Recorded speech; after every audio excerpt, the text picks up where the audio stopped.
Halo semuanya, balik lagi dengan saya Wisnu Arsa dalam video pembelajaran Korea Digital. Pada video kali ini kita akan bahas mengenai peristiwa-peristiwa sekitar proklamasi kemerdekaan Indonesia. Nah, yang pertama kita bahas mengenai persiapan kemerdekaan. Upaya mempersiapkan kemerdekaan dan pembentukan negara Indonesia dilakukan oleh bangsa Indonesia menjelang berakhirnya Perang Dunia II di Asia Pasifik.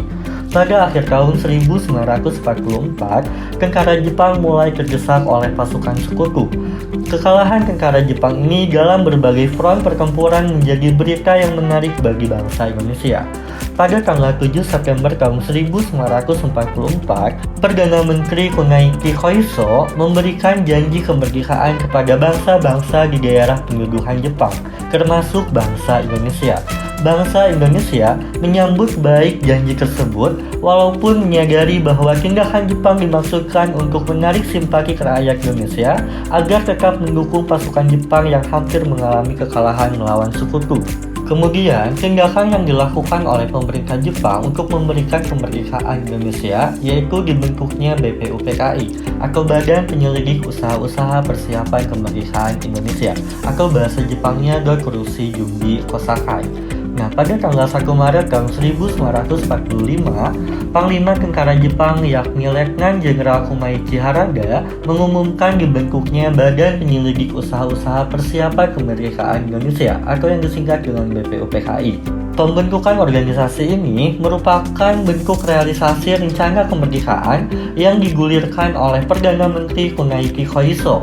Badan ini bertugas untuk menyelidiki dan mempelajari hal-hal penting mengenai masalah tata pemerintahan atau pembentukan negara Indonesia Merdeka. Nah, untuk melaksanakan tugasnya, BPUPKI ini mengumumkan nama-nama anggota pada tanggal 1 April tahun 1945. Mereka terdiri atas kaum nasionalis, terutama yang menganut aliran kooperatif. Mereka terdiri atas 60 orang Indonesia dan 7 orang bangsa Jepang. Badan ini atau organisasi ini diketuai oleh Rajiman Rudioningrat dengan wakilnya yang bernama Suroso, yang bertugas untuk menyiapkan kemerdekaan Indonesia. Nah, kaum nasionalis yang beraliran kooperatif ini menerima organisasi ini sebagai organisasi bentukan Jepang dan diresmikan oleh Jenderal Itagaki bersama Letnan Jenderal Nagono pada tanggal 28 Mei tahun 1945. Untuk menyiapkan kemerdekaan Indonesia, BPUPKI mengadakan 2 kali sidang, yaitu tanggal 29 Mei sampai 1 Juni tahun 1945 dan tanggal 10 sampai 16 Juli tahun 1945. Pada sidang BPUPKI pertama, yakni yang dilaksanakan pada tanggal 29 Mei sampai 1 Juni 1945, organisasi ini lebih banyak membicarakan masalah dasar-dasar negara. Dalam persidangan tersebut, ada 3 tokoh nasional yang mengemukakan usulan-usulan mengenai dasar negara. Berikut ini merupakan rumusan dasar negara yang disusun oleh ketiga tokoh nasional tersebut. Yang pertama ada dari Muhammad Yamin pada tanggal 29 Mei tahun 1945. Berisikan yang pertama peri kebangsaan, peri kemanusiaan, peri ketuhanan, peri kerakyatan, dan kesejahteraan rakyat. Kemudian dari Supomo pada tanggal 31 Mei tahun 1945 yang berisikan persatuan, kekeluargaan, keseimbangan lahir dan batin, musyawarah, dan yang terakhir keadilan rakyat. Dan yang terakhir dari Soekarno pada tanggal 1 Juni 1945 yang berisikan yang pertama kebangsaan Indonesia, internasionalisme, mufakat atau demokrasi, kesejahteraan sosial, dan yang terakhir ketuhanan yang Maha Esa. Hasil sidang pertama tersebut ditindaklanjuti dengan pembentukan panitia perumus pada tanggal 22 Juni 1945. Panitia tersebut lebih dikenal dengan nama Panitia 9 karena anggotanya berjumlah 9 orang. Berikut ini merupakan tokoh-tokoh nasional yang menjadi bagian Panitia 9. Yang pertama itu ada Soekarno sebagai ketuanya, kemudian Muhammad Hatta, ada Marimis, Wahid Hasyim, Abdul Kahar Muzakir, Agus Salim, Muhammad Yamin, Ahmad Subarjo, dan yang terakhir Abi Kusno Cokro Suyoso. Kemudian pada tanggal 22 Juni 1945, Panitia 9 mengadakan pertemuan. Nah, hasil dari pertemuan tersebut adalah adanya Piagam Jakarta yang berisikan mengenai rumusan dasar negara. Rumusan dasar negara dalam Piagam Jakarta ini memiliki perbedaan dengan Pancasila sekarang, yakni pada bagian sila pertama yang berbunyi ketuhanan dengan kewajiban menjalankan syariat Islam bagi pemeluk-pemeluknya. Sedangkan di dalam sila pertama Pancasila yaitu ketuhanan yang Maha Esa. Kemudian pada sidang BPUPKI kedua ini dilaksanakan pada tanggal 10 sampai 16 Juli 1945. Nah, di sidang yang kedua ini berhasil membentuk 3 panitia, yaitu yang pertama adanya panitia perancang Undang-Undang Dasar yang diketuai oleh Soekarno, kemudian panitia pembela tanah air yang diketuai oleh Abi Kusno, dan yang terakhir panitia keuangan dan perekonomian yang diketuai oleh Muhammad Hatta. Jadi intinya organisasi BPUPKI ini dilaksanakan 2 kali sidang. Sidang yang pertama itu membahas mengenai dasar negara, dan sidang yang kedua itu membahas mengenai pembentukan 3 panitia seperti perancang undang-undang, kemudian pembentukan panitia pembela tanah air, dan yang terakhir panitia keuangan dan perekonomian. Selain dibentuknya organisasi BPUPKI, kemudian ada juga organisasi yang lainnya seperti PPKI atau Panitia Persiapan Kemerdekaan Indonesia. Pada tanggal 7 Agustus tahun 1945, pemerintah pendudukan militer Jepang membubarkan organisasi BPUPKI dan digantikan dengan organisasi PPKI atau Panitia Persiapan Kemerdekaan Indonesia atau dalam bahasa Jepangnya Dokuritsu Jumbi Inkai. Nah, lembaga ini beranggotakan tokoh-tokoh pergerakan nasional yang berasal dari Jawa dan luar Jawa, sehingga setiap daerah terwakili. Nah, badan ini atau organisasi ini diketuai oleh Insinyur Soekarno dan wakilnya oleh Muhammad Hatta. Nah, wakil dari Jawa terdiri atas 12 orang, dari Sumatera 3 orang, dari Sulawesi 2 orang, dari Kalimantan, Nusa Tenggara, Maluku masing-masing 1 orang sesuai kesepakatan dengan pihak Jepang. Akan tetapi, para pengurus menambahkan lagi 6 orang anggota lainnya tanpa adanya kesepakatan dengan Jepang. Hal ini menunjukkan bahwa organisasi PPKI memiliki kemandirian dan tidak tergantung pada Jepang.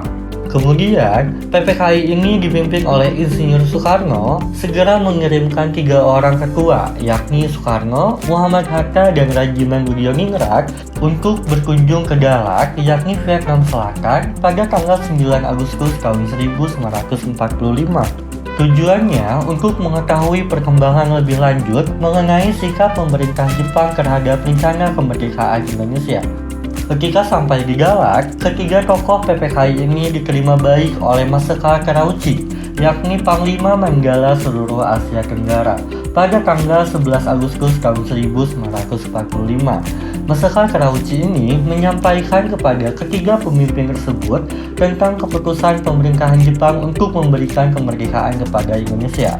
Terauchi ini hanya menyepakati bahwa wilayah negara merdeka tersebut hanya meliputi bekas Hindia Belanda dan tidak meliputi Semenanjung Malaysia dan Kalimantan Utara yang pernah dikuasai oleh Inggris. Nah, kemudian pada tanggal 14 Agustus tahun 1945, ketiga utusan tersebut telah tiba di Jakarta dan segera menyiapkan kemerdekaan Indonesia. Kemudian kita bahas mengenai kekalahan Jepang dalam Perang Asia Timur Raya. Pangkalan Angkatan Laut Amerika Serikat di Pearl Harbor, Hawaii ini dihancurkan oleh Jepang.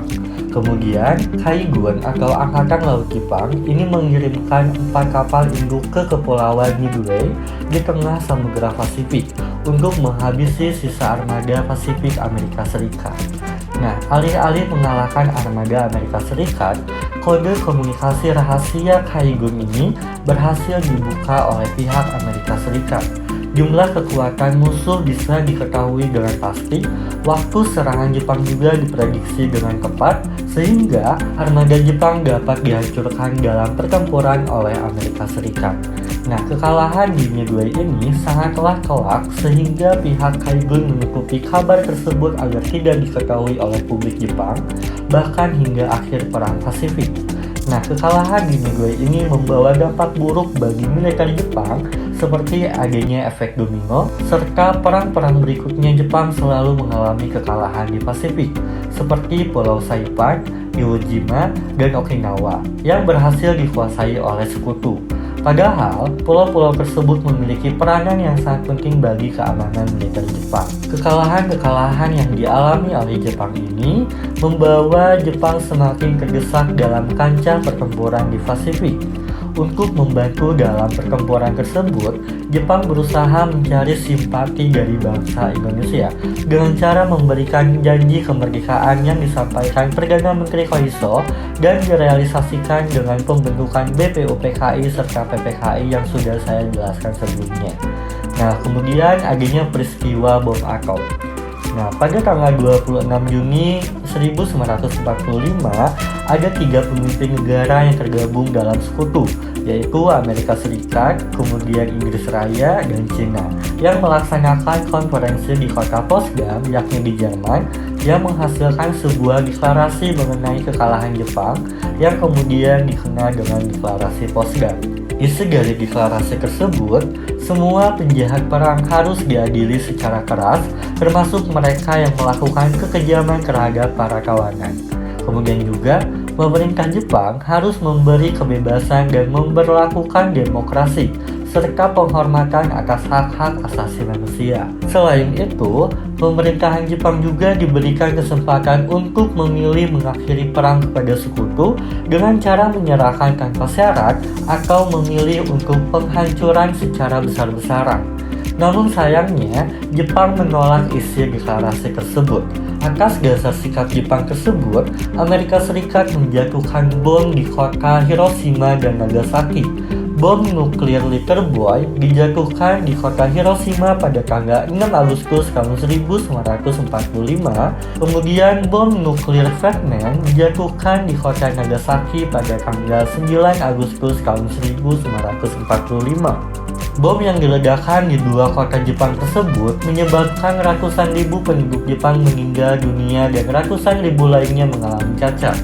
Pada tanggal 15 Agustus tahun 1945, Jepang menyerah tanpa syarat pada sekutu dan mengakui deklarasi Potsdam. Kemudian kita bahas mengenai peristiwa Rengas Dengklok. Seperti yang sudah saya jelaskan sebelumnya, Jepang menyerah tanpa syarat kepada sekutu pada tanggal 15 Agustus tahun 1945. Nah, meskipun dirahasiakan, berita kekalahan tersebut dapat diketahui oleh sejumlah tokoh gerakan bawah tanah dan para pemuda melalui siaran radio BBC Australia. Nah, kekalahan Jepang itu menimbulkan keinginan kuat dan keberanian untuk memproklamasikan kemerdekaan Indonesia sesegera mungkin. Sebagai tindak lanjut dari berita kekalahan Jepang tersebut, para pemuda kemudian mengadakan rapat pada tanggal 15 Agustus tahun 1945 pukul 20.00 di Lembaga Bakteriologi Jalan Pegasan Timur, Jakarta. Pertemuan ini dipimpin oleh Hairo Saleh dan kemudian memutuskan bahwa kemerdekaan Indonesia adalah masalah rakyat Indonesia sendiri dan tidak dapat digantungkan kepada orang atau negara lain. Proklamasi kemerdekaan itu harus sama sekali lepas dari pengaruh pihak lain, termasuk bangsa Jepang. Maka dari itu, proklamasi kemerdekaan harus dilaksanakan di luar PPKI yang mereka anggap buatan Jepang.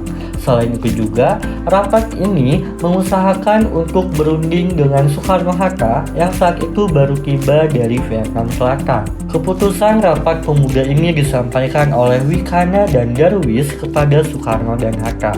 Kedua tokoh tersebut tetap tegas pada pendirian untuk membicarakan terlebih dahulu proklamasi kemerdekaan dengan PPKI yang baru akan bersidang tanggal 16 Agustus tahun 1945. Sehingga terjadinya perbedaan pendapat antara golongan muda dengan Soekarno-Hatta yakni golongan tua mengenai pelaksanaan proklamasi kemerdekaan Indonesia yang nantinya akan mendorong peristiwa Rengas Dengklok.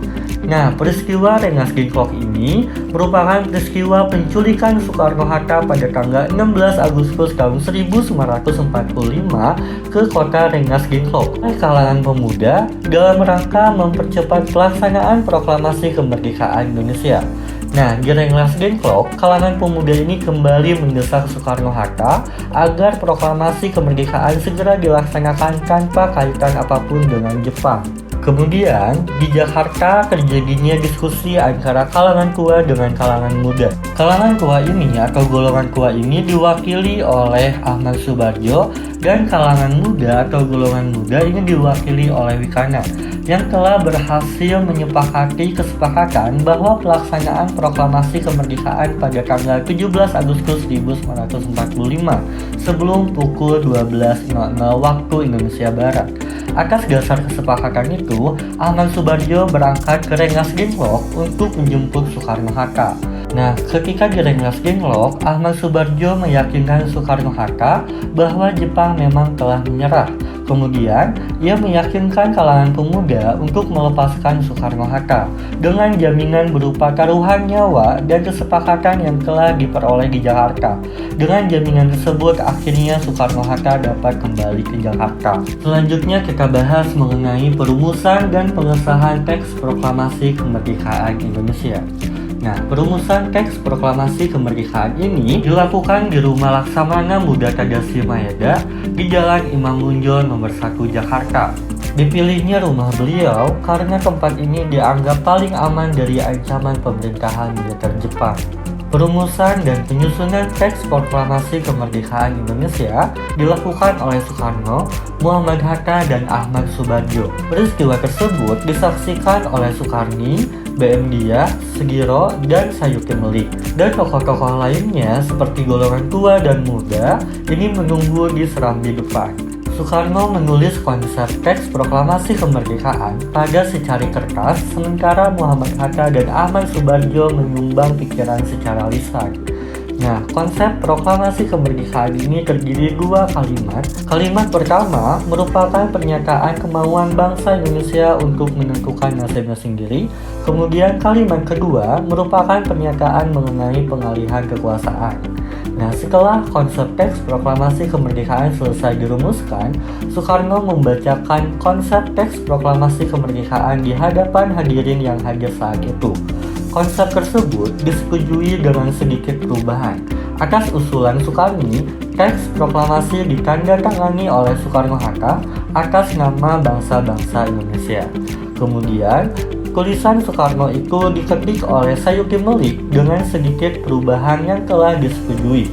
Perubahan ini mencakup tiga hal di antara lain sebagai berikut. Yang pertama, tulisan tempo diganti menjadi tempo. Kemudian, tulisan wakil-wakil bangsa Indonesia diganti menjadi atas nama bangsa Indonesia. Kemudian juga yang terakhir, tulisan Jakarta 17 skrip 8 skrip 45 diganti menjadi Jakarta hari 17 bulan 8 tahun 45. Nah, setelah diketik, Soekarno-Hatta membubuhkan tanda tangannya masing-masing. Kemudian kita bahas mengenai pembacaan teks proklamasi kemerdekaan Indonesia. Berita tentang akan diproklamasikannya kemerdekaan Indonesia pada tanggal 17 Agustus 1945 di pagi hari segera tersebar luas secara lisan sehingga sejumlah tokoh bersiap-siap ingin datang. Sementara yang lainnya menyiapkan perlengkapan upacara yang diperlukan. Nah, Sugiro menyiapkan tali dan tiang bendera, kemudian Wilopo menyiapkan mikrofon dan pengeras suara, dan bendera merah putih dijahit oleh Ibu Fatmawati. Pukul 10.00 waktu Indonesia Barat, teks proklamasi dibacakan oleh Soekarno dan didampingi oleh Muhammad Hatta. Pembacaan ini dilakukan di kediaman Soekarno di Jalan Pegasan Timur nomor 56 yang sekarang menjadi Jalan Proklamasi. Setelah pembacaan teks proklamasi oleh Soekarno, dilakukan pengibaran bendera merah putih. Acara ini diakhiri dengan menyanyikan lagu Indonesia Raya, dan sejak saat itu lahirlah negara baru yang dinamakan dengan Republik Indonesia. Kemudian kita bahas mengenai penyebar luasan berita tentang proklamasi kemerdekaan Indonesia. Pada awal kemerdekaan, hanya segelintir orang saja yang mengetahui bahwa Indonesia telah merdeka. Maka dari itu, beberapa tokoh nasional mulai melakukan usaha agar masyarakat Indonesia itu mengetahui bahwa Indonesia merdeka. Ada dengan tiga cara. Yang pertama itu menggunakan radio, media cetak, dan yang terakhir utusan daerah. Yang pertama, menggunakan radio. Pada tanggal 17 Agustus 1945, Syahrudin, yakni wartawan kantor berita Domain yang sekarang menjadi kantor berita Antara, berhasil menyampaikan salinan teks proklamasi kepada Waidan, yakni Kepala Pusat Jawatan Radio yang sekarang menjadi RRI. Waidan ini kemudian memerintahkan kepada operator radio, yakni EFUZ, untuk segera mengudarakan berita kemerdekaan Indonesia. Nah, ketiga tokoh tersebut merupakan salah satu tokoh yang sangat penting dalam penyebaran berita proklamasi melalui radio. Saat itu, rencananya siaran radio akan dilakukan sebanyak 3 kali berturut-turut. Namun, pada saat siaran yang kedua kalinya, tiba-tiba tentara Jepang dengan senjatanya memaksa untuk menghentikan penyiaran berita proklamasi tersebut. Kemudian, kepala radio ini yakni Waidan memerintahkan kepada EFUZ untuk tetap menyiarkan berita proklamasi. Peristiwa ini kemudian berdampak dengan disegelnya kantor berita dan radio Domain pada tanggal 20 Agustus 1945. Kemudian melalui media cetak. Nah, berita proklamasi kemerdekaan juga disebarkan melalui media cetak, melalui surat kabar, pamflet, poster, coretan di gerbong kereta api, dan coretan di dinding kota. Nah, surat kabar pertama kali menyebarkan berita tentang proklamasi adalah Harian Cahaya yang terbit di Bandung dan Harian Suara Asia yang terbit di Surabaya. Tokoh yang berjuang dalam lewat vers dalam menyebarkan berita proklamasi ini adalah Adam Malik, Sayuki Melik, Sultan Syahrir, dan BN Diah. Nah, kemudian yang terakhir adanya utusan daerah. Berita proklamasi juga disebarkan secara langsung oleh para utusan daerah yang menghadiri sidang PPKI. Berikut para utusan yang menyebarkan berita proklamasi tersebut. Yang pertama ada Teguh Muhammad Hasan dari Sumatera, yakni dari Aceh. Kemudian ada Samratulang dari Sulawesi, kemudian ada Ketut Puja dari Singga Kecil atau dari Bali, yang terakhir ada dari Hadiman yakni dari Kalimantan. Sekian video kali ini, sampai jumpa di video selanjutnya.